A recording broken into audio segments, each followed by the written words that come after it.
الحمد لله نحمده ونستعينه ونستغفره ونؤمن به ونتوكل عليه ونعوذ بالله من شرور أنفسنا ومن سيئات أعمالنا من يهده الله فلا مضل له ومن يضلله فلا هادي له ونشهد أن لا إله إلا الله وحده لا شريك له ونشهد أن سيدنا وسندنا وحبيبنا وحبيب ربنا ومولانا محمدا عبده ورسوله الذي أرسل إلى الناس كافة بشيرا ونذيرا وداعيا إلى الله بإذنه وسراجا منيرا أما بعد فأعوذ بالله من الشيطان الرجيم بسم الله الرحمن الرحيم إذ قال يوسف لأبيه يا أبت إني رأيت 11 كوكبا والشمس والقمر رأيتهم لي ساجدين قال يا بني لا تقصص رؤياك على إخوتك فيكيدوا لك كيدا إن الشيطان للإنسان عدو مبين صدق الله العظيم. وقال رسول الله صلى الله عليه وسلم من قرأ سورة الإخلاص ب10 بني له بيت في الجنة وصدق رسوله النبي الكريم ونحن على ذلك من الشاهدين والشاكرين والحمد لله رب العالمين. اللهم صل على محمد وعلى آل محمد كما صليت على إبراهيم وعلى آل إبراهيم إنك حميد مجيد. اللهم بارك على محمد وعلى آل محمد كما باركت على إبراهيم وعلى آل إبراهيم إنك حميد مجيد.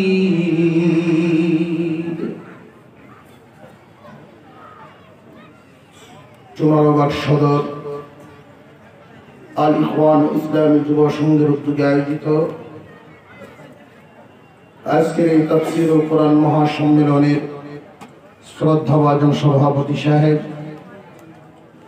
হযরত উলামায়ে কেরাম, মুরব্বিয়ানে আযম, সর্বস্তরের মুসলমান ভাইয়েরা, পর্দার আড়াল থেকে আলোচনা শুনছেন দিনদার ইমানদার মুসলমান মা ও বোনেরা, মহান আল্লাহর দরবারে শুকরিয়া আদায় করি যিনি অত্যন্ত দয়া করে এলাকার বহু মানুষ থেকে বাছাই করে আমাদেরকে আজকের এই দামি কাজ, দামি জায়গা তাফসীরুল কোরআন মাহফিলে অংশগ্রহণের তৌফিক দান করেছেন। এজন্য সকলেই বলি আলহামদুলিল্লাহ।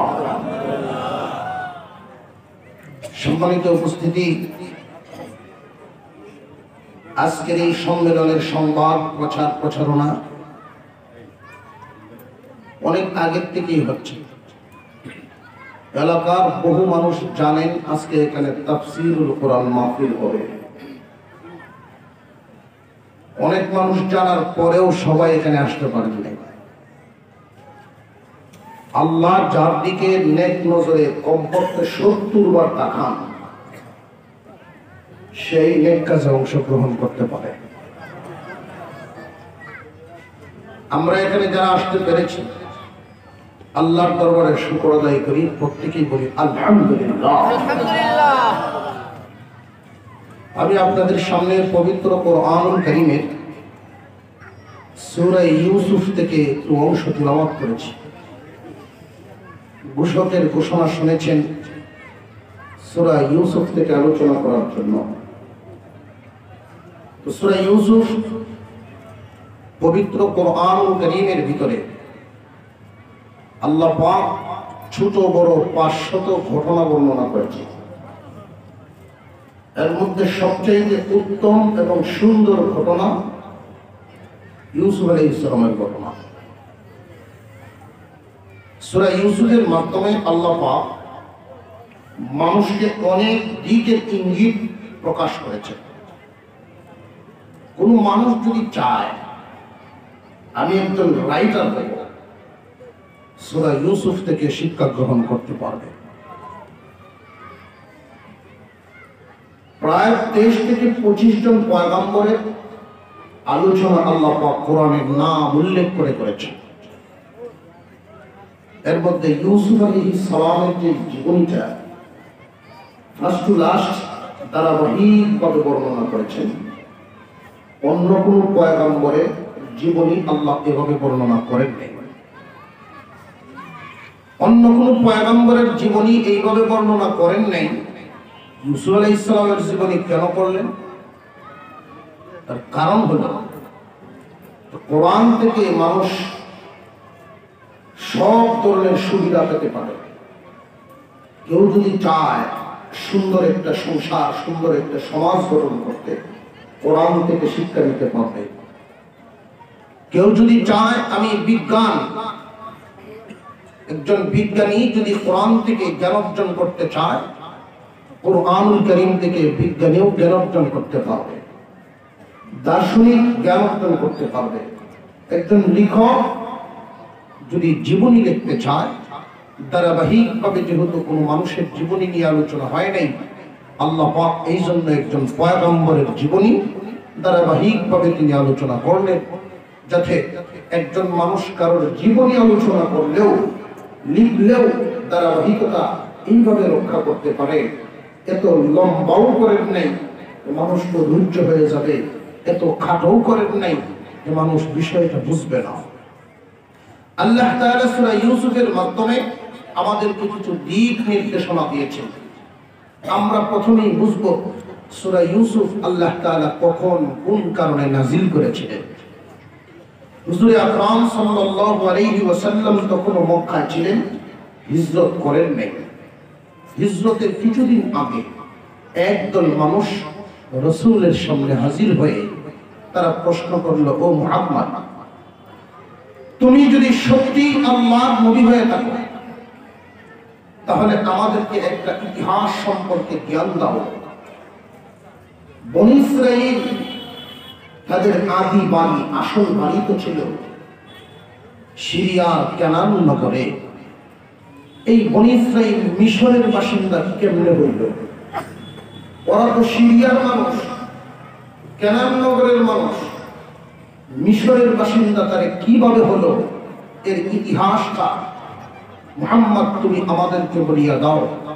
তুমি যদি সত্য নবী হয়ে থাকো তাহলে আল্লাহর পক্ষ থেকে জিবরাইলের মাধ্যমে তোমাকে এই ঘটনা জানায় দেওয়া হবে, তাহলে আমরাও এই সত্য ঘটনাটা জানতে পারবো।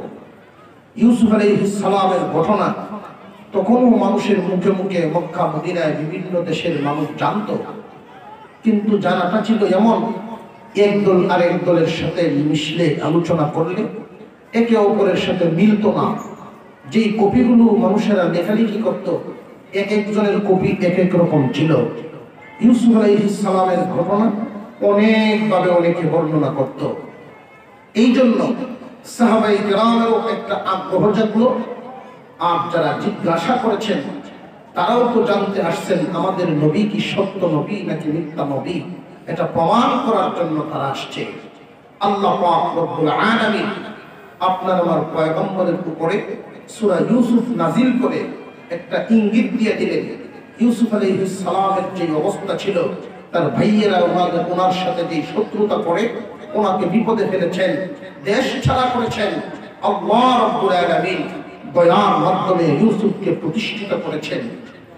মক্কার মানুষদেরকেও এই সূরা নাজিল করে একটা ইঙ্গিত দেওয়া হয়েছে, আজকে মুহাম্মাদের সাথে তোমরা যে বিরোধিতা করছো, দেশ থেকে তাড়িয়ে দেওয়ার যে চক্রান্ত করছো, দুনিয়ার থেকে সরিয়ে দেওয়ার যে চক্রান্ত করছো, এমন একটা সময় আসবে আল্লাহ পাক মুহাম্মদকে প্রতিষ্ঠিত করবেন, তার ধর্মকে প্রতিষ্ঠিত করে দিবেন। কোরআন থেকে যদি আমরা শিক্ষা নিই, শুধু সেই দিন নয়, বর্তমান পরিস্থিতির দিকেও লক্ষ্য করলে দেখা যায় একদল মানুষ উঠে পড়ে লাগে কোরআনের বিরুদ্ধে, উঠে পড়ে লাগে কোরআনকে নিভিয়ে দেওয়ার জন্য। কিন্তু আল্লাহ নিজে কোরআনের জিম্মাদারি নিয়েছেন। কোরআনকে কেউ যদি নিভাতে চায়, সে নিভে যাবে, কোরআন নিভবে না। ইতিহাস আমাদের সামনে এই কথাই বলে।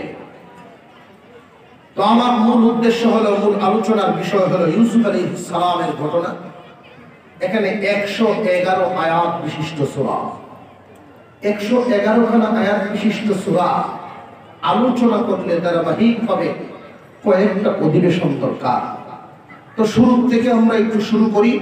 কোরআনের আলোচনা শুনলে অনেক ফায়দা, অনেক ফায়দা, অনেক ফায়দা। একজন মানুষ যদি কোরআনের একটা হরফ উচ্চারণ করেন, আল্লাহ তাকে একটা নেকি দেন। এই একটা নেকি 10টা নেকির সমান। আমরা আলোচনা শুরু করি, মনোযোগের সাথে আপনারা শুনবেন। আল্লাহ যেন আমাদের সবাইকে বুঝার তৌফিক দান করেন, বলুন আমিন। ইউসুফ আলাইহিস সালাম, ওনার পিতার নাম ইয়াকুব আলাইহিস সালাম।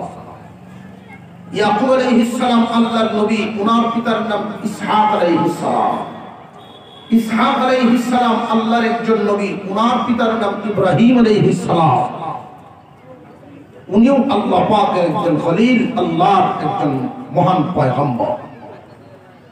সম্মানের পুত্র সম্মানী, সম্মানের পুত্র সম্মানী, সম্মানীর পুত্র সম্মানী।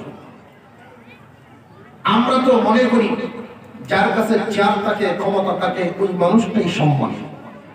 তো আল্লাহর কাছে সম্মানী হইল উনি যে আল্লাহর হুকুম বেশি মানে। আল্লাহর হুকুম যে যত বেশি মানে, আল্লাহর কাছে তার সম্মান ততই বেশি। সমাজের মধ্যে, দেশের মধ্যে যদিও আমরা তাদেরকে সম্মান দিতে জানি না, কিন্তু আল্লাহর কাছে তারা মহান সম্মান। ইয়াকুব আলাইহিস সালাম, আল্লাহ পাক ওনাকে পয়গম্বরি দিয়েছেন, কালিমার দাওয়াত দেন। ওনাকে দিন দুনিয়ার বহু নিয়ামত আল্লাহ তাআলা দান করেছেন। ওনার ছেলে সন্তান ছিল 12 জন। ইউসুফ আলাইহিস সালামের ভাইয়েরা তারা ছিলেন 12 জন। এই 12 জন আবার এক মায়ের সন্তান ছিলেন না, তারা ছিলেন ভিন্ন মায়ের সন্তান। ইউসুফ এবং বিনয়ামিন, তারা 2 ভাই ছিলেন এক মায়ের সন্তান, বাকি 10 জন ছিলেন অন্য মায়ের সন্তান।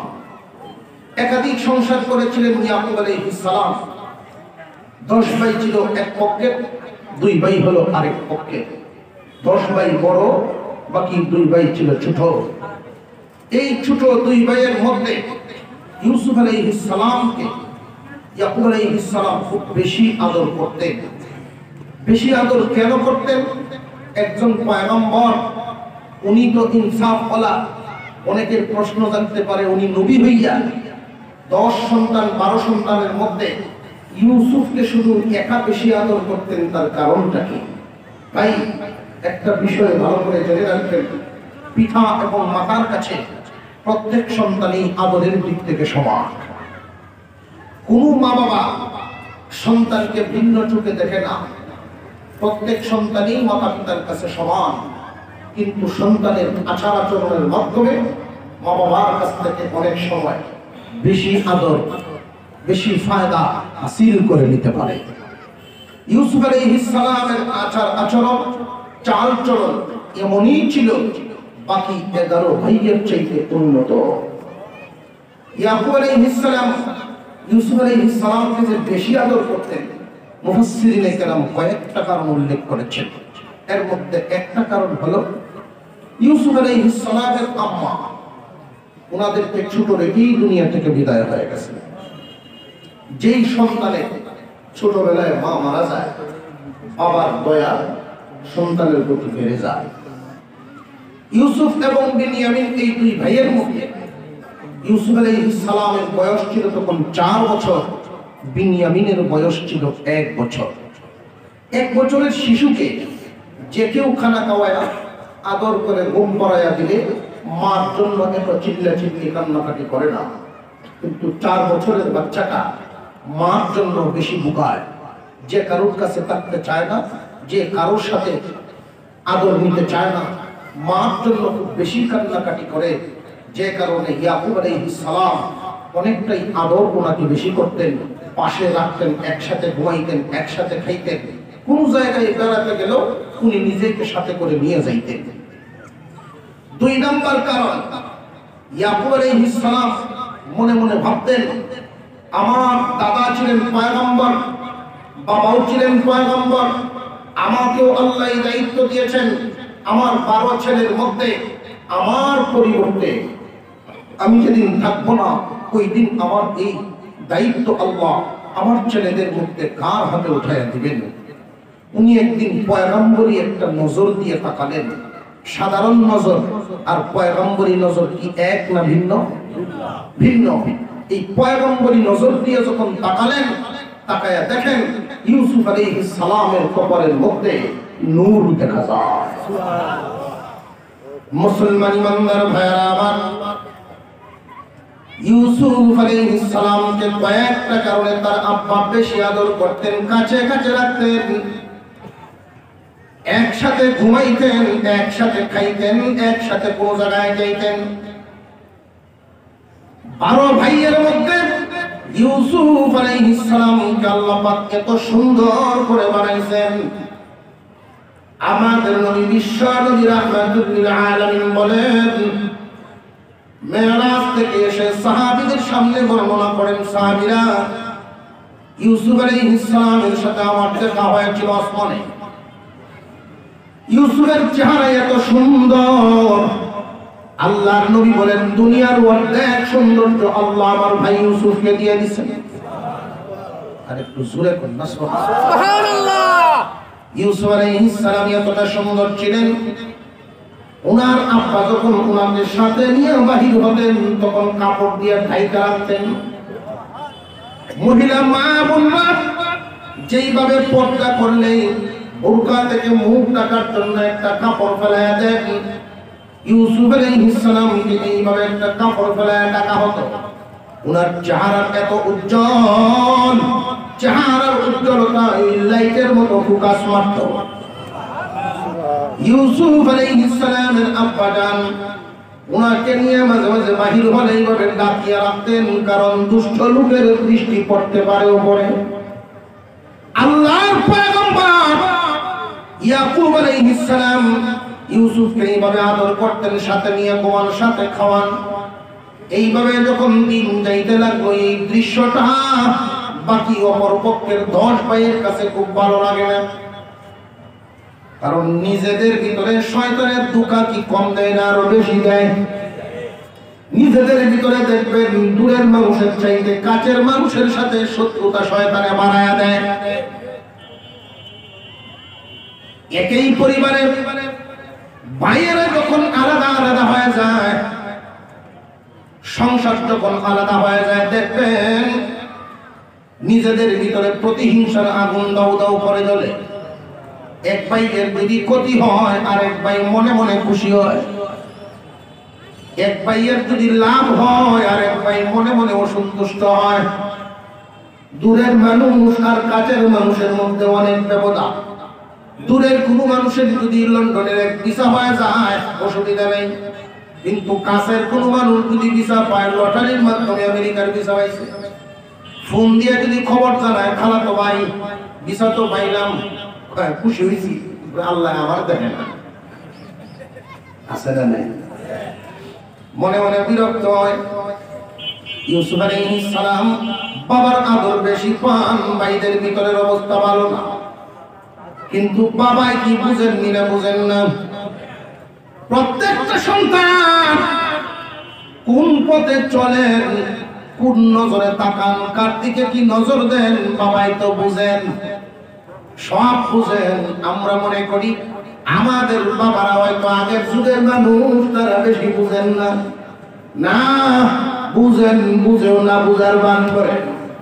আমরা যা করি, যে পথে চলি না চলি, যাই কিছু করি না করি, আমার বাবা বুঝেন না, এটা ভুল ধারণা। বাবা বুঝেন, বুঝেও না বুঝার বান করেন। কারণ আমার যেই বয়স, এই বয়সটা কি বাবায় পাড়ি দিছেন মিলে দিছেন না। বিষয়টা কিন্তু এইভাবে ইউসুফ আলাইহিস সালামের ভাইদের অবস্থাটা ইউসুফ আলাইহিস সালামের আব্বা বুঝেন। সন্তান নিয়ে একসাথে ঘুমাইছেন। দিন যাইতে যাইতে ইউসুফের বয়স যখন 13 বছরে পৌঁছে গেল, 13 বছর হয়ে গেল ওনার বয়সটা, হঠাৎ একদিন পিতার সাথে ঘুমাইলেন।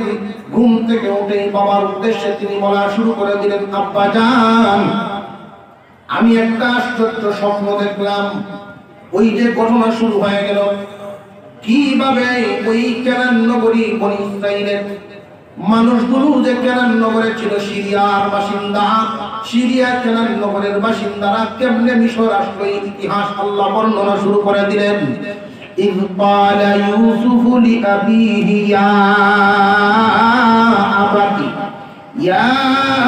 أبت إني رأيت 11 كوكبا والشمس والقمر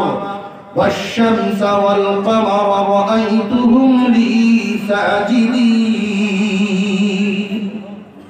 ইউসুফ আলাইহিস সালাম বর্ণনা শুরু করে দিলেন, আব্বা জান, আশ্চর্য এক স্বপ্ন দেখলাম আমি।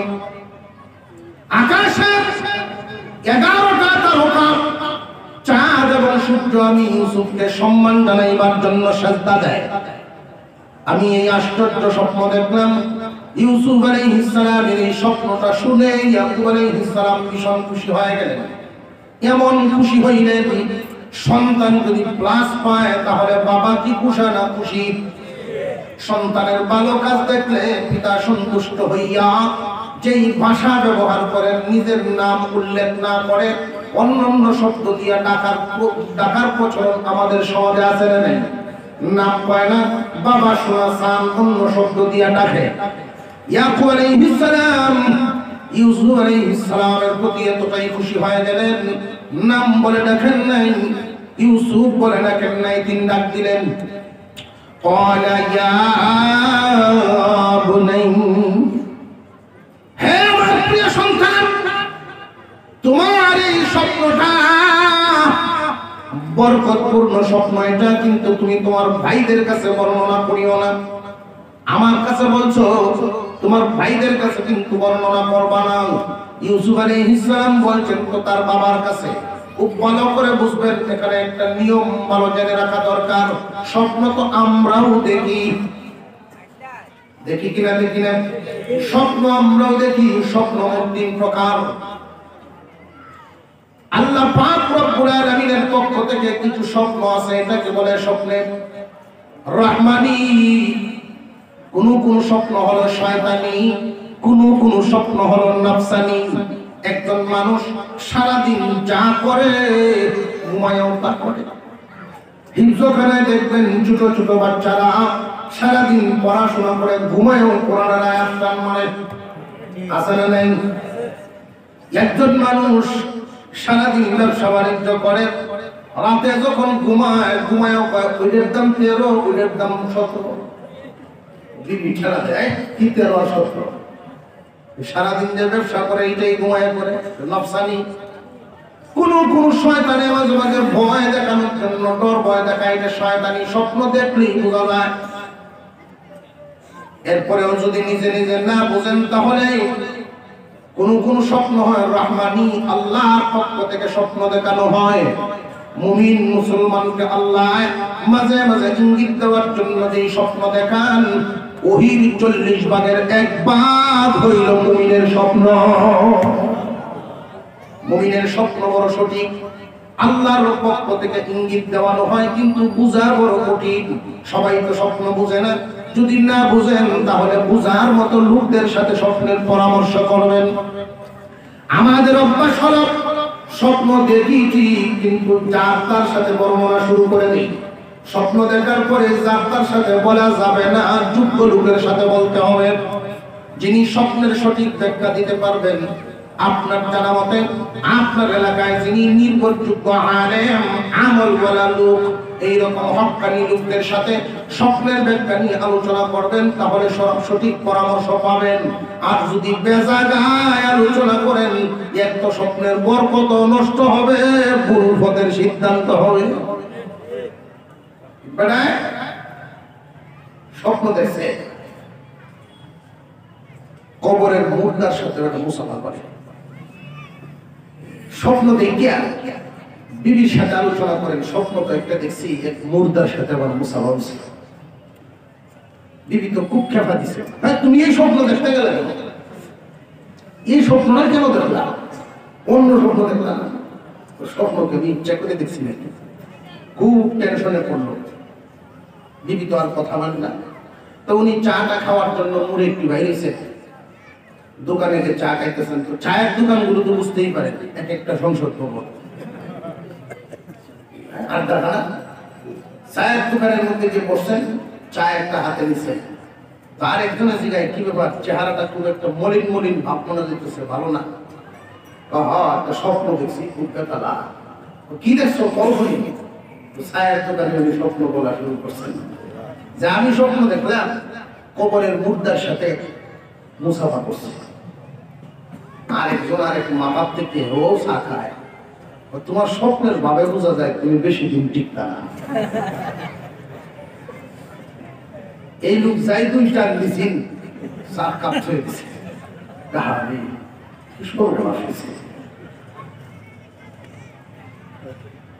দৌড় দিল মসজিদে, বড় মসজিদের ইমাম সাহেবের কাছে, ইমাম সাহেব আমি তো এমন এক স্বপ্ন দেখছি যে কবরের মুর্দা আমার সাথে এসে মুসাফা করে।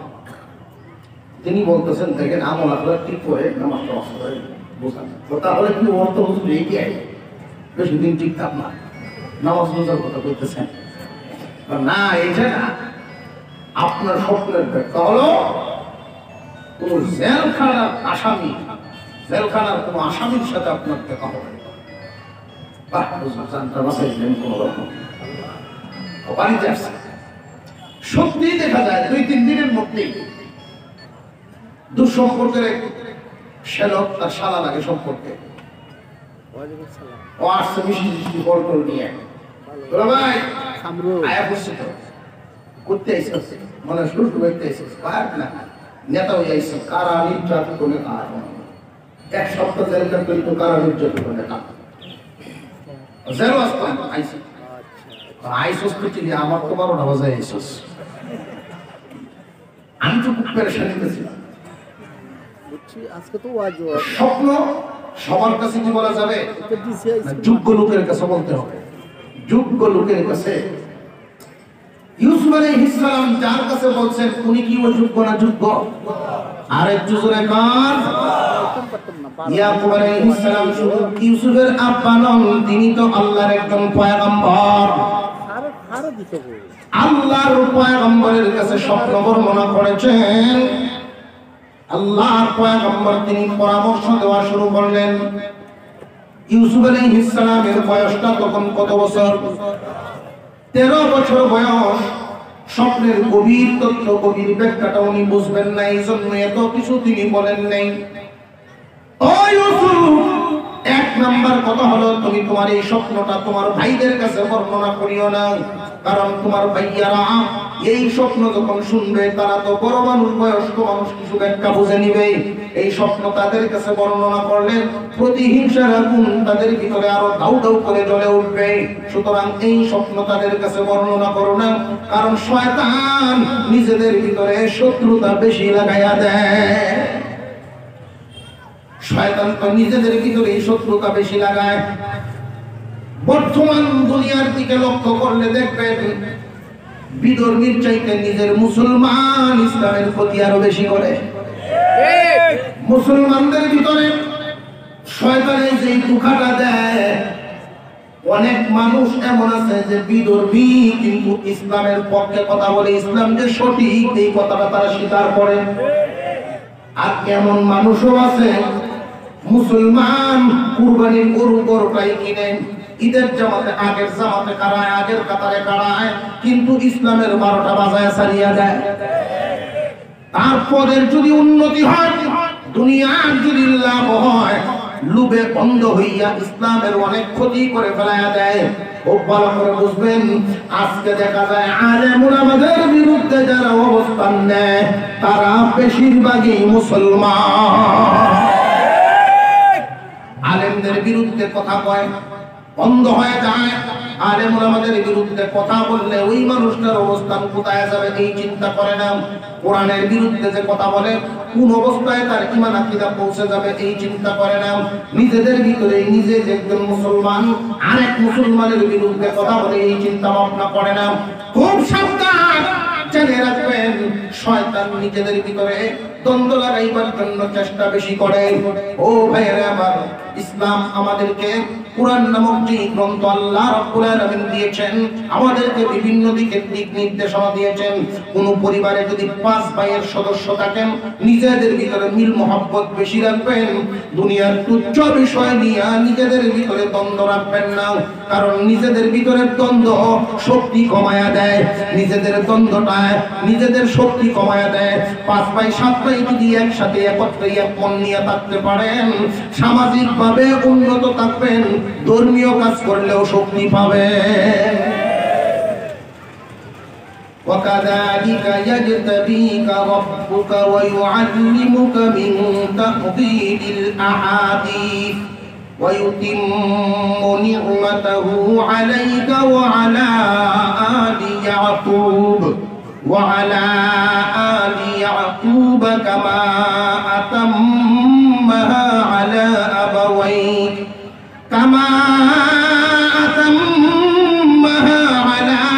أبويك من قبل إبراهيم وإسحاق إن ربك عليم حكيم। ইয়াকুব আলাইহিস সালাম ইউসুফ আলাইহিস সালামকে সান্ত্বনা দিচ্ছেন, স্বপ্নের ব্যাখ্যাটা সামান্য বোঝাচ্ছেন। ও ইউসুফ, তোমার এই স্বপ্নে একটা ইঙ্গিত বহন করছে যে আল্লাহ তোমাকে কবুল করবেন, আমার পরিবার পরিজন থেকে তোমারে কবুল করবেন, এবং তোমার মাধ্যমে আমার পরিবার পরিজনের উপরে আল্লাহ ইহসান করবেন, নিয়ামত দান করবেন। এমন ভাবে নিয়ামত দান করবেন, মহান আল্লাহ যেইভাবে তোমার পূর্বপুরুষ, আমাদের পূর্বপুরুষ যারা ছিলেন ইসহাক এবং ইব্রাহিম, তাদেরকে আল্লাহ যেইভাবে মনোনীত করেছেন, তাদেরকে যেইভাবে আল্লাহ তত্ত্ব শিক্ষা দিয়েছেন, ইলম শিক্ষা দিয়েছেন, এইভাবে মহান মাওলা তোমাকেও কবুল করে নেবেন। তোমার মাধ্যমে তোমার পরিবার পরিজন সবার উপরে নিয়ামত দিয়া পরিপূর্ণ করে দিবেন। এই কথাগুলো যখন বলতেছিলেন, 10 ভাই, ওই বাকি 10 ভাই যখন বাড়ির থেকে বাহির হয়, বিবিদেরকে বলিয়া যায়, তোরা কিন্তু কান লাগায়া শুনবে আমার আব্বা এবং ইউসুফের মধ্যে কি কথোপকথন হয়। সৎ ভাইয়ের প্রতি একটা ঋষাঋষি জিদাজিদি ভাব আছে। সৎ ভাই আব্বাজান যদি ভাইকে কোনো কিছু দিয়া দেয়, মর্যাদা অথবা দুনিয়ার সম্পদ, চাই কিছু দেয় না দেয়, তাদের দুইজনের আলোচনাটা একটু মনে মনে কান লাগায়া শুনবে। আমরা যখন বাড়িতে আসবো তখন আমাদের কাছে বর্ণনা করবে। আল্লাহর পয়গম্বর ইয়াকুব আলাইহিস সালাম যখন বলেছিলেন তোমার ভাইদের কাছে বর্ণনা করো না, তখন ইউসুফ তো ভাইদের কাছে বলেন নাই, কিন্তু বাবিরাই তো শুনে ফেলছেন। বেড়ার সাথে কান লাগায়া, বেড়ার সাথে কান লাগায়া মানুষের গোপন কথা শুনান জায়েজ না নাজায়েজ? কিন্তু তারা শুনছে এই কথাগুলো, শুই না অপেক্ষা করতেছেন ভাইরা বাড়িতে আসবে। ভাইয়েরা যখন বাড়িতে আসেন তখন দেখবেন ওই ভাইদের মধ্যে মানুষের সামাজিক অবস্থা হলো এই। ছেলেদের মধ্যে অনেক ছেলে এমন আছে বাহির থেকে বাড়িতে আইসা প্রথমেই মা বাবার রুমে ঢুকবেন। ভদ্র সন্তান যারা মা বাবার খোঁজখবর আগে নেয়, ভদ্র এবং সভ্য সন্তান যারা আছেন তারা প্রথমে মা বাবার খোঁজখবর নেবেন, মা বাবার কথা জিজ্ঞাসা করবেন, আব্বা খাইছেন নি, আম্মা তুমি ওষুধ খাইছো নি, খোঁজখবর নিয়ে এরপরে নিজের কাছের দিকে যাবে। আর যে সমস্ত সন্তানরা অভদ্র হয়, মাথা পিতার অবাধ্য সন্তানরা, তারা যখন বাড়িতে আসে বাবার প্রয়োজনে যদি ডাক দেয় আচরণ ভালো করে না। এখন বুঝি ডাক দেওয়া সবাই মাত্র আইলাম কাছ থেকে অবস্থা বলো না, কিন্তু বিবি যদি ডাক দেয় তখন কিন্তু রাগ করে না। বিবি সব ডাক দিলে মনে হয় জিব্রাইলে ডাক দিছে। কান লাগায় গিয়ে শুনে। এই মানুষগুলো বিবি ভক্ত। বিবি ভক্ত হইলে অসুবিধা আছে ভাই, বিবি ভক্ত হইলে অসুবিধা। আল্লাহর পয়গম্বর বলেন বিবির এত ভক্ত হইও না যাতে মা বাবা সন্তুষ্ট হইয়া যায়। মাথা পিতার প্রতি ihsanপূর্ণ ব্যবহার করতে হবে। ইউসুফ আলাইহিস সালামের ভাইয়েরা যেই মাত্র তারা বাড়িতে আসছেন, ভাবিরা বলতেছেন কিছু কথা আছে, গোপন কিছু কথা।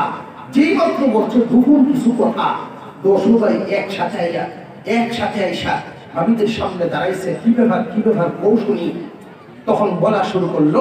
ইউসুফ ঘুম থেকে উঠে আব্বার কাছে বলছেন এক স্বপ্নের কথা। স্বপ্ন কি বানাইয়া কইছে? আসলে কি বানাইয়া কইছে না সত্য স্বপ্ন? তারা বলতেছে স্বপ্ন এক কইছে, আসমানের 11টা তারকা, চাঁদ এবং সূর্য ইউসুফকে নাকি সম্মানের সেজদা দিছে। এই স্বপ্ন বর্ণনা করেছেন ইউসুফ। ভাইয়েরা বলে এরপরে আব্বাই কি বলছেন? যে আব্বাই বলছেন এই স্বপ্ন ভাইদের কাছে বর্ণনা করা যাবে না। শয়তান তো প্রকাশ্য শত্রু, মানুষের নিজেদের ভিতরে দ্বন্দ্ব শুরু করে দিবে, তোমরা নাকি চক্রান্ত করবা। তখন দেখবেন ভাইদের ব্যাপারে, ভাইদের বিরুদ্ধে যদি ভাবিরা সামান্য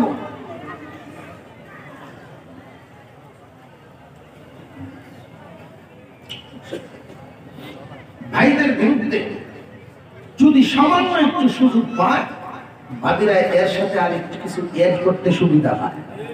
আর একটু জোরে কর ভাই। ভাবি ওদের সমস্যা। মহিলাদের মধ্যে অনেক মহিলা এমন আছেন মার ভূমিকা রাখতে পারে, আবার মহিলাদের মধ্যে এমন মহিলা আছে যে সংসারটারে একবারে এলোমেলো লাগাই দিতে পারে। ইউসুফ আলাইহিস সালামের ভাইয়েরা যখন আসলেন বর্ণনা শুরু করে দিলেন, তোমার বাবা এই কথা বলছে, ইউসুফকে নাকি তোমার 12 ভাইয়ের মধ্যে ইউসুফরে আল্লাহ নির্বাচন করবেন এবং তার উপরে সকল নিয়ামত দিবেন, তার উসিলায় তোমরা নিয়ামত পাইবা। 10 ভাই কেপসে, হ্যাঁ আমরা আগের পক্ষের সন্তান, নিয়ামত পাইলে তো আমরা হইতাম। অনেক দেখবেন অনেক পীর দুনিয়ার থেকে বিদায় হয়, যেমন ধরেন এই যে বর্তমানে গেল দেওয়ানবাগি, আছে না নাই? এরকম অনেক পীর দুনিয়ার থেকে বিদায় হয়ে যায়, সন্তানটা পরে এই পীরের গতির উপরে টানাটানি শুরু করে দেয়। কে হইবে এই গতির নিশি? কে হবে সম্মানের অধিকারী?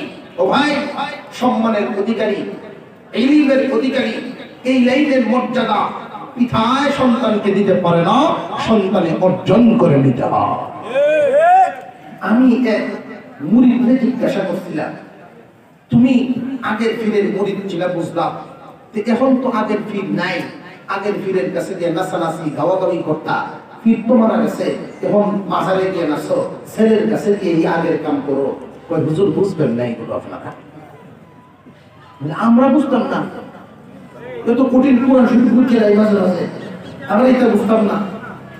হুজুর দেখেন, আমি একটা কথা জিজ্ঞাসা করি, বাবায় যদি সম্পদ রেখে যায় 1 কোটি টাকা, তাহলে বাবার ইন্তেকালের পরে এই মালের মালিককে ছেলে এইভাবে পাইছে, উত্তরাধিকার সূত্রে বাবার বিরাজিটা ছেলে পাইছে। আমি তাকে জিজ্ঞাসা করলাম, মনে করুন আপনার বিবি সন্তান সম্ভবা, ডাক্তার বলেছেন অবশ্যই সিজার লাগবে, ডাক্তারের সিরিয়ালও দিয়ে রাখছেন, ডাক্তারও ঠিক করা আছে আগামীকাল সকাল 10টায় সিজার হবে। এখন রাত্রেই ডাক্তার সাহেব মারা গেলেন। যেই ডাক্তার মারা গেলেন, পরের দিন সকালবেলায় আপনার বিবির তো সিজার লাগবে। এখন তার বাসার সামনে গিয়ে যদি বলেন যে হ্যাঁ আমি আমার বিবি নিয়ে আসছি, ডাক্তার মারা গেছে, তো কি হয়েছে, যুগাল যন্ত্র তো আর কবর নিয়ে গেছে না, ছেলেও যেহেতু আছে, তো ডাক্তারের ছেলেরে দিয়া আপনার বিবি সিজার করাইবেন, হুজুর মাথা কি খারাপ হয়েছে না? অত ডাক্তারি পড়তে হবে, এরপরে ডাক্তার হবে। ঠিক সেম বিরানি অর্জন করাটা আল্লাহর কাছ থেকে নিজে কামাই করতে হবে, বাবে দিলেই হবে না। মুসলমান ইমানদার ভাইরা আমার, 10 ভাইয়ের মধ্যে প্রতিহিংসার আগুন জ্বলে গেল। পয়গম্বর ছিলেন ইব্রাহিম আলাইহিস সালাম, ওনার পরে পয়গম্বর হলেন ইসহাক আলাইহিস সালাম, তারপরে পয়গম্বর হলেন ইয়াকুব আলাইহিস সালাম। ওনার পরে এই সম্মানের আসন কে নিবেন? এই সম্মান আল্লাহ কাকে দিবেন? আল্লাহ যাকে ইচ্ছা তাকে দিবেন নাকি নিজেরা চাইলে? 10 ভাইয়ের মধ্যে টানাটানি শুরু হয়ে গেল যে না না ইউসুফকে নির্বাচন করবেন, এটা হয় না। আমার আব্বা ইউসুফকে বেশি আদর করেন, আদর বেশি করতেছেন, এটা আর মেনে নেওয়া যায় না, আর সহ্য হয় না। ইউসুফ এবং তার ভাই বিনিয়ামিন তারা দুজনকেই আমাদের তুলনায় বেশি আদর করেন, অথচ আব্বা ভুল পথে আছেন। ভুল পথে কেন জানেননি? ভুল পথে আছে এই কারণেই তারা কথা বলল, নাহনু উসবাতুন, আমরা হলাম শক্তিশালী একটা দল। আব্বাই যদি ধর্মীয় কাজ করেন তবু শক্তির দরকার, আমরা হলাম শক্তিশালী দল, পরিবার চালানোর জন্য আমরা শক্তিশালী দল। অথচ আব্বা ইউসুফরে আদর বেশি করেন আমরা তুলনায়, আর সহ্য করা যায় না। এই ইউসুফের এই অবস্থাটা আমরা মেনে নিতে পারি না। মক্কার মানুষগুলো ইউসুফ আলাইহিস সালামের ঘটনা শুনতে চাইছেন। আল্লাহ পাক রব্বুল আলামিন ঘটনা তো নাযিল করলেন, এই কথাটাও বলে দিলেন, লাকাদ কানা ফি ইউসুফা ওয়া ইখওয়াতিহি আয়াতুল লিসাইলিন। নিশ্চয়ই নিশ্চয়ই ইউসুফ এবং তার ভাইদের ঘটনার মধ্যে জিজ্ঞাসুদের যারা জিজ্ঞাসা করিয়াছে তাদের জন্য শিক্ষা রহিয়াছে। যারা জানতে আসছে, মক্কার মানুষ জানতে আসছে, তাদের জন্য মহান শিক্ষা রহিয়াছে। মক্কার কিছু কিছু মানুষ বলতো নবী হিসেবে আল্লাহ মুহাম্মদকে কেন কবুল করলো? তার চাইতে পয়সাওয়ালা লোক, তার চাইতে শক্তিওয়ালা লোক তো মক্কায় আরো আছে। আল্লাহ যে পছন্দ করছেন শক্তি দেখা না চরিত্র দেখে, নীতি আদর্শ যোগ্যতা দেখে মহান আল্লাহ পাক নির্বাচন করেছেন। এইভাবে ইউসুফের ভাইয়েরাও সিদ্ধান্ত নিল। তারা মনে মনে ভাবতেছে আমরা তো শক্তি বেশি, তাহলে ইউসুফকে আল্লাহ কেন কবুল করবে, আমাদের থেকে কেন কবুল করবেন না? সুতরাং ইউসুফকে আর বাবার সামনে রাখা যাবে না। তারা বলাবলি শুরু করে দিল, ইউসুফকে আর মাফ করা যাবে না। ইয ক্বালু লা ইউসুফু ওয়া আখুহু আহাব্বু ইলা আবিনা মিন্না ওয়া নাহনু উসবা ইন্না আবানা লাফি যালালিম মুবিন। আব্বা ভুলের মধ্যে আছেন, প্রকাশ্য ভুলের মধ্যে আছেন আব্বাজান। আমরা 10 জনের প্রতি এই 2 ভাইয়ের, আমরা 10 জনের চাইতে 2 ভাইয়ের প্রতি মায়া মহব্বত বেশি। আব্বা ভুল করতেছেন, সুতরাং এটা মানিয়ে নেওয়া যায় না, মানিয়ে নেওয়া যায় না। তখন শয়তান তাদেরকে ধোঁকা দেওয়া শুরু করে দিল। কি ধোঁকা দিল শয়তান? শয়তান তাদেরকে প্ররোচনা দেয়, উকতুলু ইউসুফ, ইউসুফকে মেরে ফেলা হোক, ইউসুফকে মেরে ফেলো, তাহলে তাহলেই দেখবে সব শেষ হয়ে যাবে, আদর যত্নের ভাগাভাগি কিছু আর থাকবে না। ইউসুফকে মেরে ফেলো, উকতুলু ইউসুফ আও ইতরাহুহু আরদা, অথবা দেশান্তর করিয়া দাও। যদি তোমার বাবার সামনে ইউসুফ আর না থাকে, তখন অবস্থাটা হবে ইয়াখলু লাকুম ওয়াজহু আবিকুম ওয়া তাকুনু মিন বাদিহি কওমান সালিহিন। আমার আব্বার সামনে, আমাদের বাবার সামনে যদি ইউসুফ না থাকে, তারে যদি মারিয়া ফেলি অথবা দেশান্তর করিয়া দেই, কোন জায়গায় ফেলিয়া দিয়ে আসি, তখন তো আব্বার সামনে আমরা ছাড়া আর কোনো গতি থাকবে না। তখন পিতার কাছে আমরাই প্রিয় পাত্র হয়ে উঠবো। আর এই যে অপরাধ করব, অপরাধ করার পরে তওবা করে ভালো মানুষ হয়ে যাইব। জান্নে শূন্য অপরাধ। কোন মানুষকে যদি জিজ্ঞাসা করেন সুদ কেন খাও, কয় হুজুর এখন ওয়াজ করেন না, 2-4 বছর খাই নাই, এরপরে তওবা করে ভালো হয়ে যাইব। আসলে নাই, মাইক বন্ধ হয়ে গেছে মনে হয়, সাউন্ডটা লক্ষ্য করেন। মানুষের মধ্যে অনেক মানুষ এমন আছে,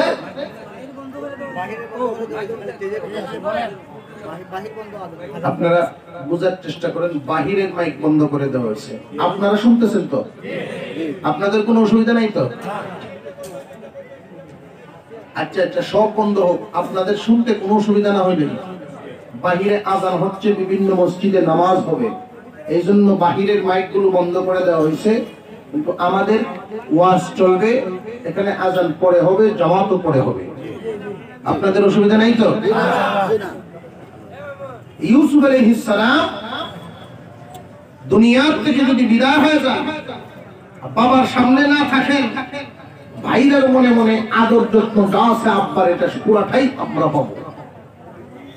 ভাইদের মধ্যে বড় ভাই যিনি ছিলেন, 10 ভাইয়ের মধ্যে এই বড় ভাই একটু দয়াশীল বেশি। ফ্যামিলির মধ্যে দেখবেন বড় সন্তানের দয়া মায়া ছোটদের প্রতি একটু বেশি থাকে। এটার বাস্তব প্রমাণ দেখি আমরা পারিবারিক ভাবে। ছোট বাচ্চাটার বয়স যদি 3 বছর হয়, বড়টার বয়স 10 বছর হয়, 3 বছরের বাচ্চায় 10 বছরের বাচ্চারে দুমা কিলানো শুরু করে দেয়, আছে না নাই? আর বড়টা এই পিঠা খাইয়া ওর মারে ডাকে, আম্মা গো আমারে মারে, তুই রেটা, তখন হাসি পাবে, আছে না নাই? কারণ কি? দয়া মায়া। বড়টার দয়া মায়া ছোটর প্রতি থাকবে, এটাই স্বাভাবিক।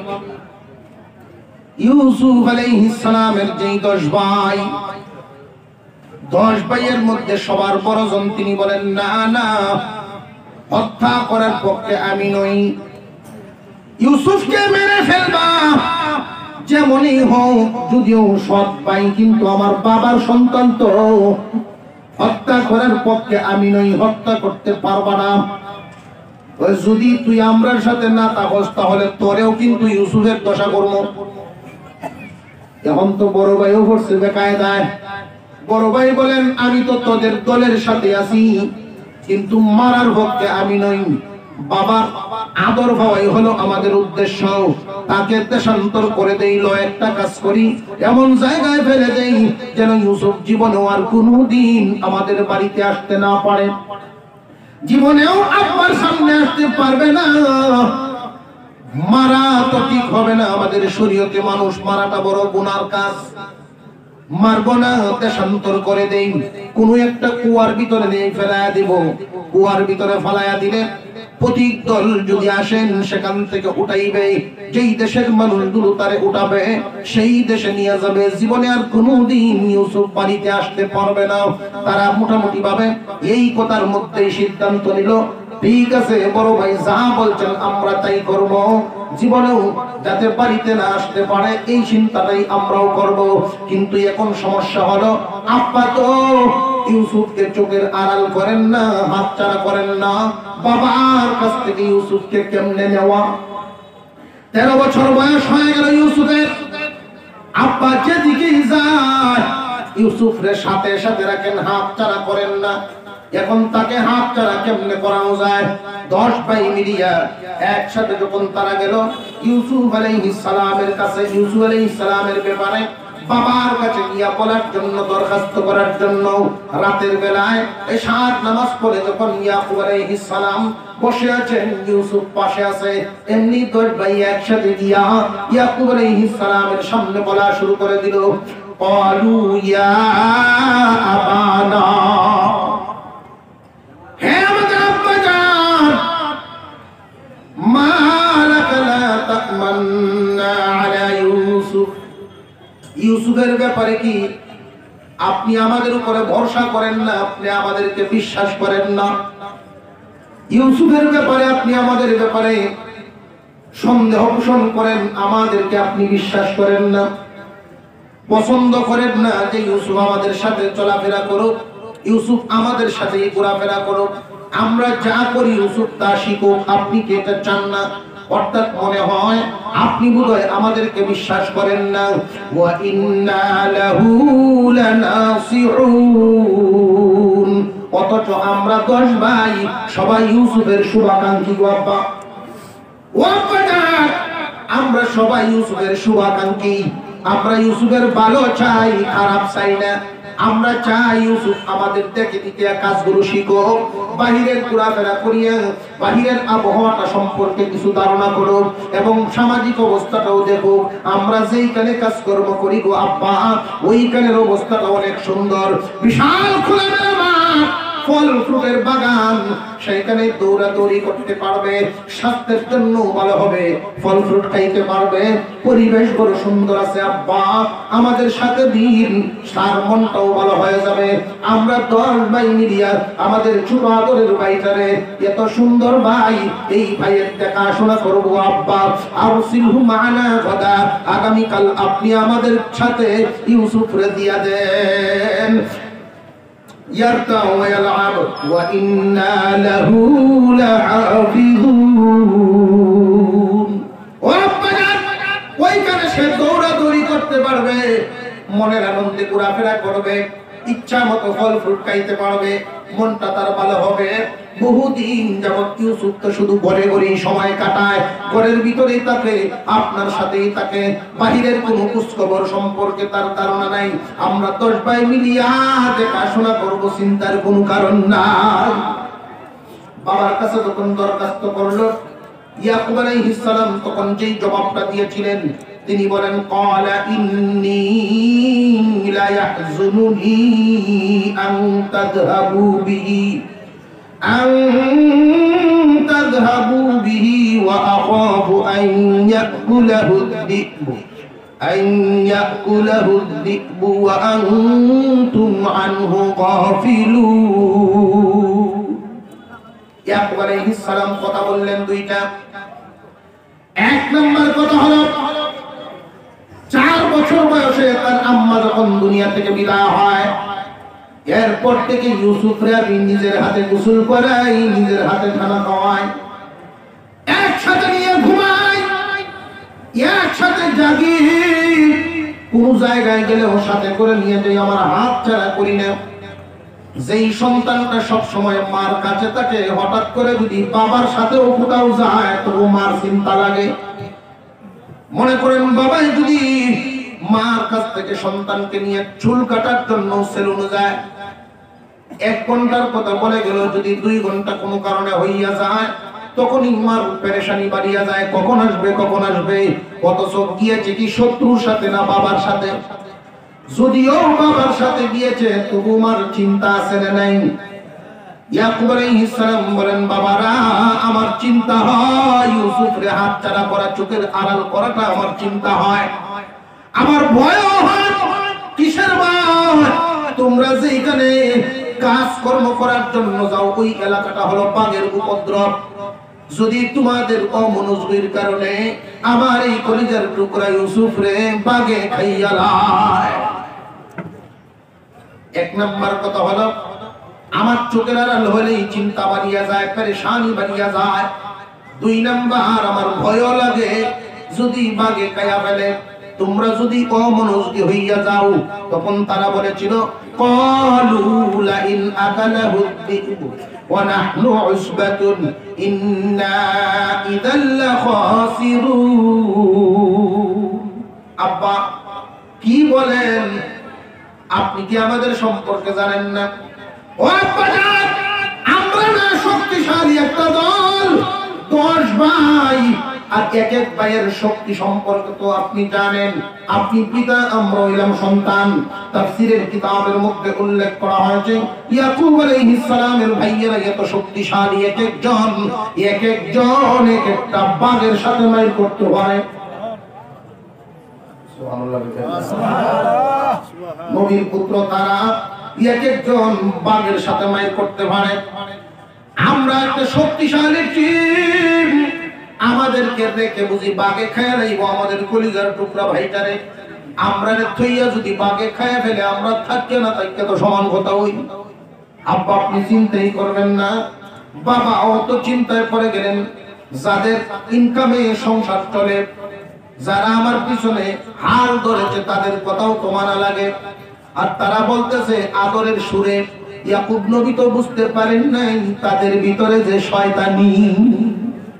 পরের দিন সকাল বেলায় টাইম দেওয়া হলো, মনে করেন সকাল 10টায়, তোমরা একসাথে 10 ভাই আসবা, তোমাদের হাতে ইউসুফ রে দিয়ে দিব। যেই মাত্র 10 ভাই আসবে, এর আগে 10 ভাই এসে বাহিরে অপেক্ষা করতেছেন। ইয়াকুব আলাইহিস সালাম ইউসুফকে নিয়ে ঘরের ভিতরে গেলেন। ও বাবা ইউসুফ, জীবনের প্রথম, এই জীবনের প্রথম তুমি আমার হাত ছাড়া হইয়া ভাইদের সাথে কাজের উদ্দেশ্যে বাহির হইতেছো। ভাইরা যেখানে কাজকর্ম করবে সেইখানে তুমি যাচ্ছ, কাজকর্ম দেখবা, পরিবেশ দেখবা, শিখবা। জীবনের প্রথম যাইতেছো। দেখবেন কোন বাবাই যদি সন্তানের জন্য গালিগালাজও করে যে তুই কোন কাজে লাগাস না, লেখাপড়া করছস, কাজকর্ম করস না, যতই গালিগালাজ করুক, হঠাৎ করে যখন ভিসা ইসা করে বিদেশ চলে যাবে, বাবাই যখন ছেলেকে বিদায় দেয় চোখের পানি রাখতে পারে না। জীবনের প্রথম ঘর থেকে বাহির হবে সন্তান। ইয়াকুব আলাইহিস সালামের ভিতরে মহব্বতের আগুন দাউ দাউ করে জ্বলতেছে।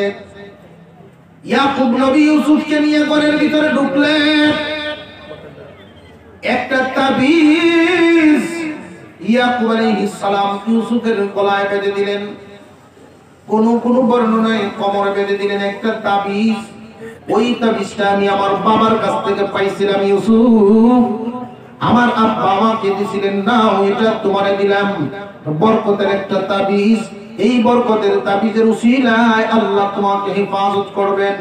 এক নাম তাবিজটা দিয়ে দিলেন। 2 নাম্বার, ইউসুফ বাহির তো হচ্ছ তোমার ভাইদের সাথে, সব সময় তুমি আজ থেকেই মনে রাখবা, সারা জীবন ভর এই কথাটা মনে রাখবা, যখনই কোনো সমস্যার সম্মুখীন হইয়া যাও মহান আল্লাহকে স্মরণ করবা। কারণ দুনিয়ার সব মানুষ সবাইকে বলতে পারে, আল্লাহ তার বান্দা ভুলেন না। সবাই সবার বিপক্ষে যাইতে পারে, কিন্তু আল্লাহ তার বান্দার বিপক্ষে যান না। বান্দাকে আল্লাহ সব সময় হেফাজতে রাখেন। খুব ভালো করে বুঝবেন, একজন পিতা তার সন্তানকে ঘর থেকে বাহির করার সময় কি উপদেশ দেওয়া লাগে, ওইটাও এইখানে আল্লাহ পাক বুঝায় দিয়ে দিলেন। আমরা তো এমন ভাবে সন্তানকে বিদায় দেই, টাকায় যদি পাঠাই তখন বলিয়া দিই নে আমার মোবাইল নাম্বার, এরপরে কোনো সমস্যা যদি হয় তোর খালার বাসা আছে ওইখানে যাইছে, তোর চাচাতো ভাই আছে তারে ফোন দিস। কিন্তু এই কথা বলিয়া দেই না যে আল্লাহর উপরে ভরসা রাখো। পিতা হিসাবে সন্তানকে সব সময় আল্লাহর নসিহত, আল্লাহকে চিনায় দেওয়া, ইসলামী নসিহত তারে দেওয়া, তার মনটাকে সুন্দর করে আল্লাহমুখী করিয়া দেওয়া। ইয়াকুব আলাইহিস সালাম ইউসুফ আলাইহিস সালামকে বুঝাইয়া দিলেন, বাবা যতই সমস্যার সম্মুখীন হও না কেন আল্লাহ বলিও না। তারা যখন রওনা দিলে 10 ভাই বাবার সামনে এত মহব্বত দেখাইলো, এত মিল মহব্বত দেখাইছে। ইউসুফ আলাইহিস সালাম এক ভাই এক কান দিয়ে তুলে লয়, আরেক ভাই কই আমার কাছে দে, সে কান লয়, আরেক ভাই কই দে আমার কাছে, আমি একটু কুলো লই, কপালে চুমা দে, আদর করে। বাবা খুব খুশি হইছে, আমার কলিজার টুকরা ইউসুফ রে তারা 10 ভাই তো দেখা যায় ভালো আদরই করতেছে। আচ্ছা যাও, আল্লাহ হাওলা করে বিদায় করলেন। যতক্ষণ দেখা যায় পিতা কিন্তু পিছনের দিকে তাকায়া থাকে। ইউসুফ আলাইহিস সালামকে বিদায় করলেন ইয়াকুব আলাইহিস সালাম। ইয়াকুব আলাইহিস সালাম বিদায় করে আবার এই কথাও জানায় দিলেন, ইউসুফ যাও, সুন্দর মতে ফিরে আসো বাবা, তুমি আসার আগ পর্যন্ত তোমার চিন্তায় আমার চোখের পানি বন্ধ হবে না। পিতার কান্না, ইউসুফ আলাইহিস সালাম নিজের হাতে পিতার চোখের পানি মুছে দিলেন, এরপরেও তো বন্ধ হয় না। আসলেই তো বন্ধ হয় নাই। যখন হারায় গেলেন ইয়াকুব আলাইহিস সালাম কাঁদতে কাঁদতে তো চোখের পানি শেষ হয়ে চোখ সাদা হয়ে বন্ধ হয়ে গেছিলেন। এই ইউসুফ, তুমি আসার আগ পর্যন্ত কিন্তু আমার চক্ষু ঠান্ডা হবে না। সন্তানে অনেক বেশ কম আছে। মা বাবার সন্তানদের মধ্যে সবাই তো আদরের সমানের, কিন্তু এমন সন্তানও আছে যেই সন্তান মারা গেলে জীবনেও বাবায় কোনোদিন তার ব্যথা ভুলতে পারে না। হয়তো কেউ জিজ্ঞাসা করে, দাদাজি বা চাচাজি, আপনার তো ছেলে আরো 6 জন আছে, একজনের ইন্তেকাল হয়েছে, তার ব্যাপারে আপনি বুড়া হয়ে গেছেন, এখনো কেন বলেন? কারণ কি? বাবা গো, এই জন্য বলি তো এমনি না, বলি এই কারণে, এই 6 জনে যা হইতো আমার একজনে এর চাইতে বেশি হইতো। কেমন আছে না? নাই আছে। আসান তো শেষ হয়ে যাবে। أشهد أن لا إله إلا الله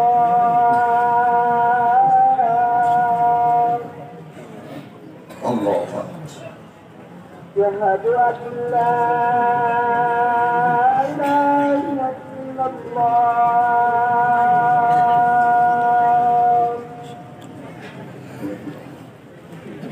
আপনারা বসেন, বসেন, আর বয়ান হবে। আজানটা শেষ হোক, বয়ান আরো হবে।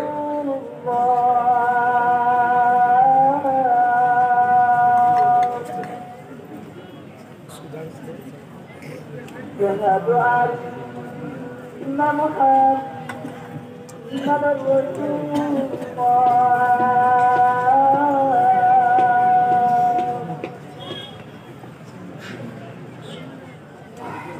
على الصلاة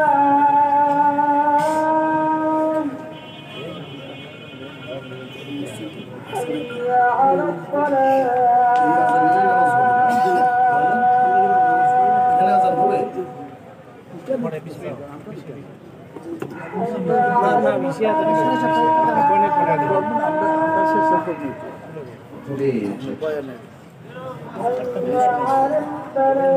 এখানে আজান হবে আলাদা, তাহলে তো আমরা বয়ান করতে পারি। জি, বয়ান বুঝছি। আমি ভাবছি যে এই আজানই এই মাঠে।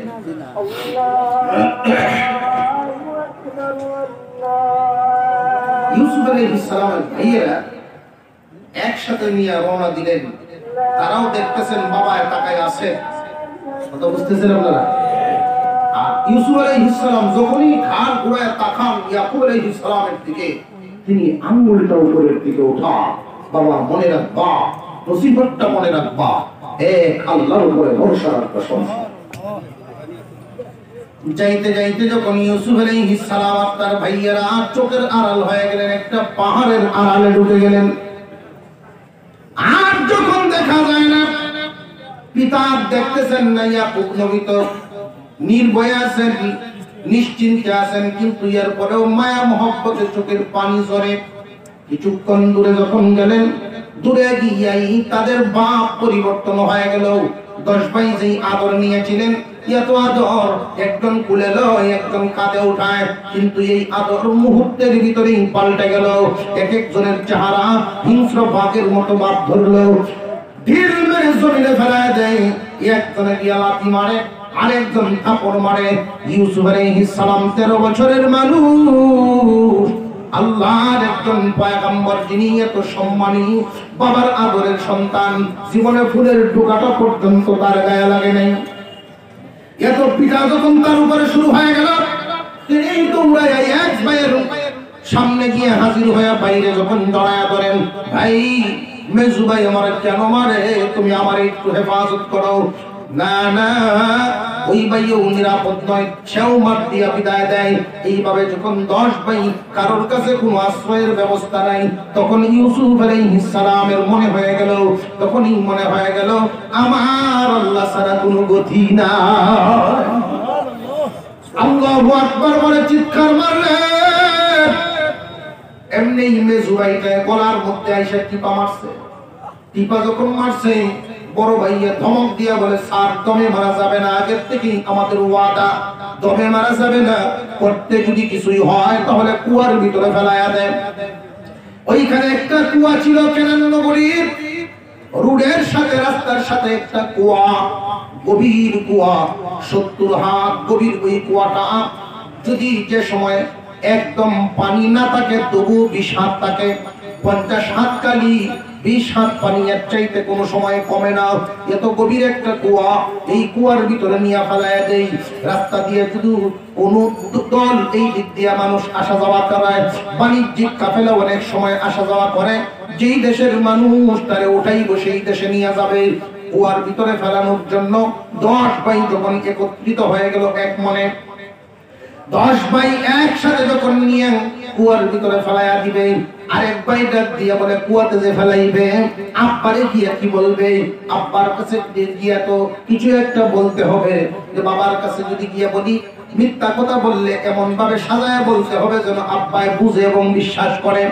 আরেক ভাইয়া কয় হ্যাঁ, বলার মতো সুযোগ তো পাইলাম, বাবায় বলছিলেন তোদের মনে আছে নিজে বাগে খাওয়ার ভয় আব্বার ভিতরে আছে, এই কথাই গিয়া বলবো বাবা গো আপনি যে বলছিলেন আপনার কথাই সঠিক হয়ে গেল, আপনি তো আল্লাহর নবী, নবীর কথা বৃথা যায় না। কথা বুঝে আসতেছে? এটা কি বাবারে সম্মান দিয়ে কথা কইলো না বাবারে ভাম দিল? কথা বুঝে আসছে? বাবারে আরো এমন ভাবে এই কথাটা সাজাইলো যে আব্বা আপনি তো পয়গম্বর, আপনার মুখ দিয়ে বাইরে ছিল বাগে খাইবো। সত্যি ঘটনা ঘটে গেল। সুতরাং তার জামাটা নিয়া আব্বার কাছে দিলে চক্ষু ঠান্ডা হইব, একটু সান্ত্বনা পাইব। জামাটা দেওয়ার জন্য জামা খুলিয়া রাইখা দেয়। আরবের মানুষ বেশিরভাগই তারা পোশাক আশাক করেন তাদের সংস্কৃতি, ভিতরে ছোট্ট একটা কাপড় পরেন, একটা জামা লম্বা, এক জামা জুব্বার মতো একটা জামা পরেন। এই জামাটা যখন খুলে ফেলে দেয়, ফর্সা মানুষ, তার গায়ে আর কোনো কাপড় নাই, ছোট্ট একটা কাপড়। এই অবস্থায় যখন তারে কুয়ার ভিতরে ফেলায় দেওয়ার জন্য তারা 10 ভাই নিয়ত করে ফেলল, 10 ভাই হাত থেকে ছেড়ে দিলেন। তখন ইউসুফ আলাইহিস সালাম ডাক দিলেন আল্লাহ।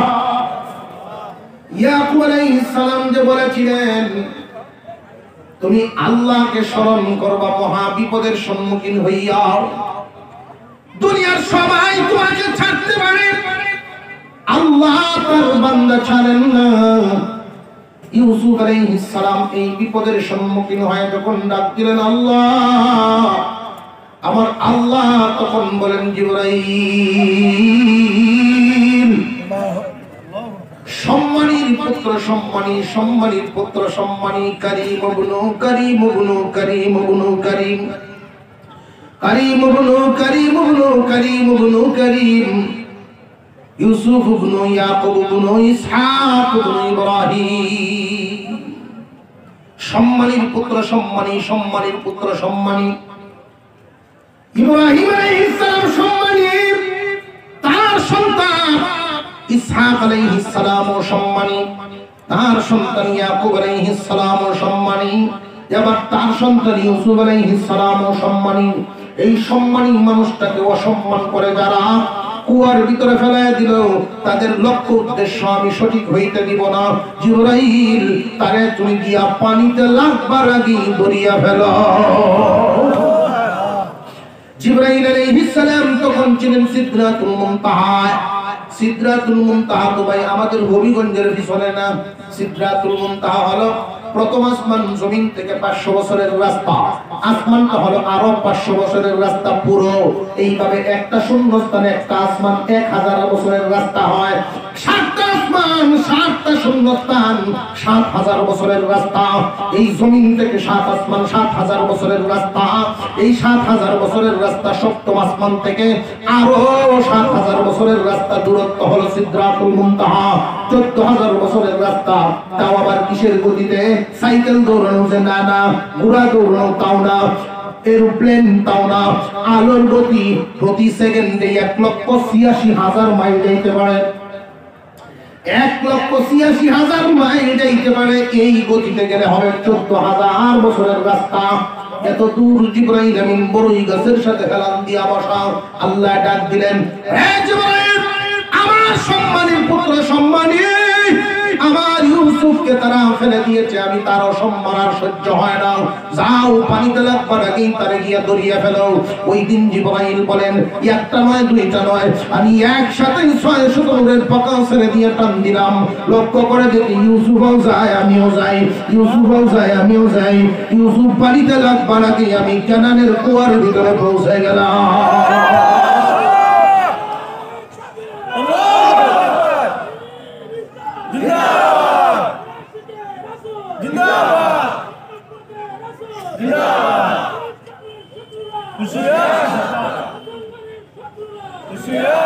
মুসলমান ভাইরা আমার, আল্লাহ পাক রব্বুল আলামিন জানায় দিলেন, হে জিবরাইল, আমার সম্মানের পুত্র সম্মানীর গায়ে কাপড় নেই, তার জামা পরায় দাও।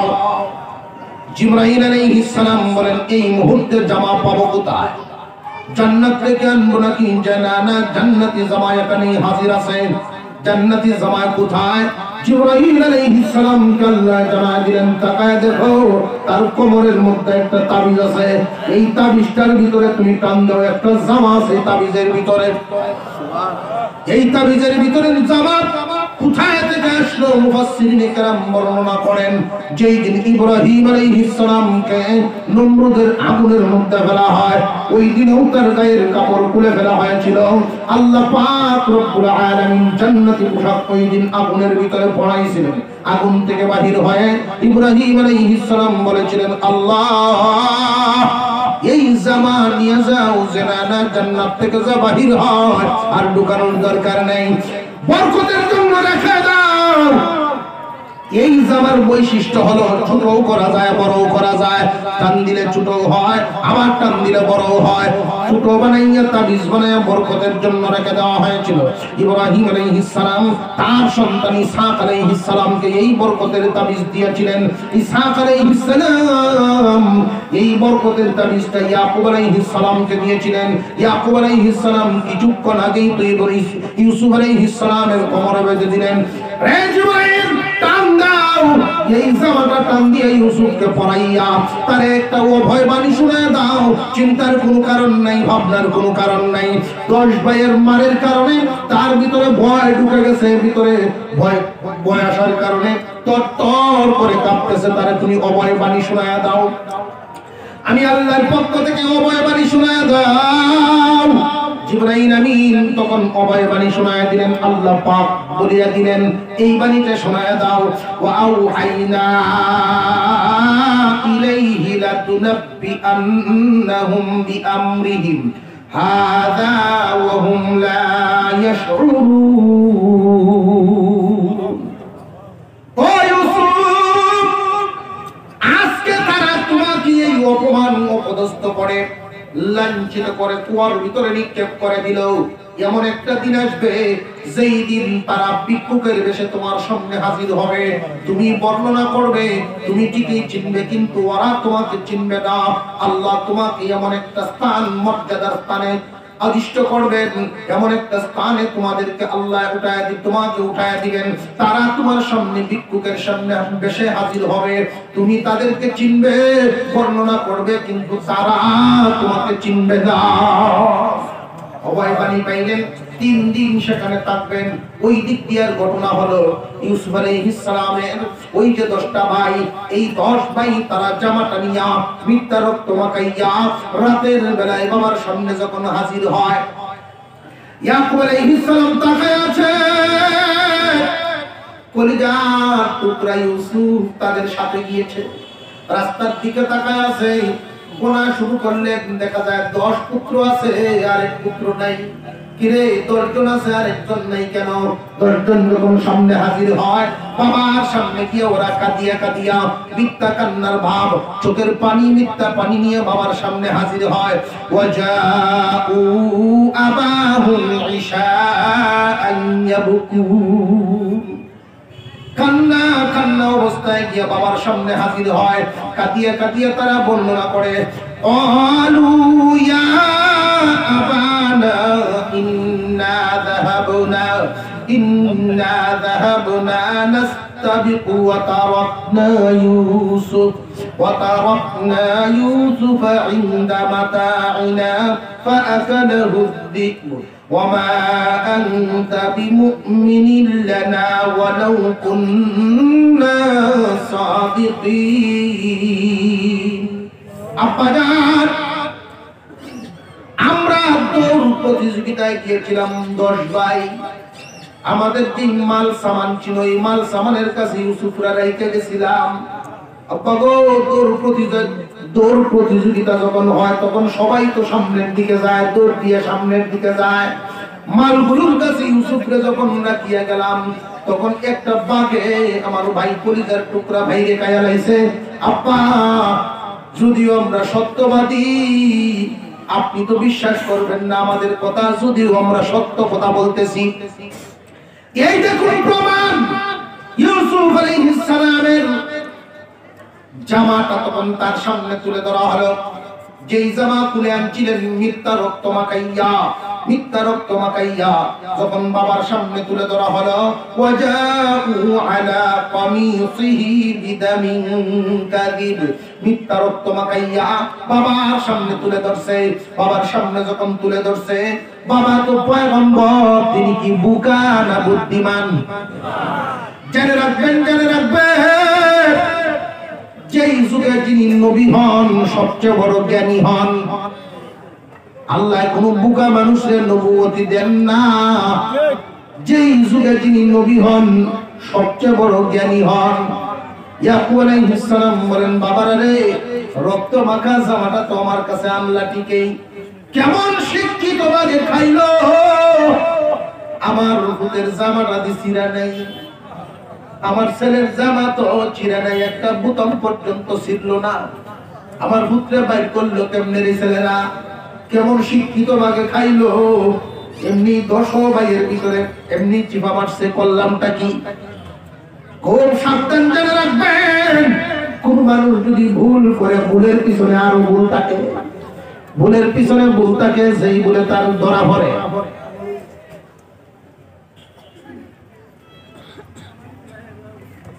আলহামদুলিল্লাহ, ইউসুফ আলাইহিস সালামের ভাইরা বাবার সামনে ধরা পড়ে গেলেন।